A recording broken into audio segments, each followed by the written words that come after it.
তেলেঙ্গানার মাননীয় রাজ্যপাল মহোদয়ের উপস্থিতিতে এবং অন্যান্য সরকারি আধিকারিক ও কর্মীদের সহযোগিতায় এক বিশেষ বৃক্ষরোপণ কর্মসূচির আয়োজন করা হয়। এই মহৎ উদ্যোগের নেতৃত্ব দেন পজিটিভ বার্তার নারী উদ্যোক্তারা, যা পরিবেশ সংরক্ষণ ও নারী ক্ষমতায়নের এক অনন্য দৃষ্টান্ত স্থাপন করে। এই বৃক্ষরোপণ কর্মসূচি নববর্ষকে স্বাগত জানানোর সঙ্গে সঙ্গে সবুজ ও সুস্থ ভবিষ্যতের বার্তা বহন করে। বিভিন্ন দেশীয় প্রজাতির চারা রোপণের মাধ্যমে পরিবেশের ভারসাম্য রক্ষা ও জলবায়ু সচেতনতার গুরুত্ব তুলে ধরা হয়। মাননীয় রাজ্যপাল মহোদয় নারী উদ্যোক্তাদের এই উদ্যোগের প্রশংসা করেন এবং পরিবেশ সংরক্ষণ ও সমাজ গঠনে নারী নেতৃত্বের গুরুত্বপূর্ণ ভূমিকার কথা তুলে ধরেন। সরকারি আধিকারিকদের সক্রিয় অংশগ্রহণ এই কর্মসূচিকে আরও তাৎপর্যপূর্ণ করে তোলে।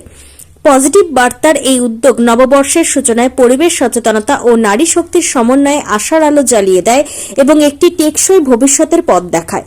এর আগে মলয়পীঠ 1 কোটি বৃক্ষরোপণ করে নজির গড়েছিলেন।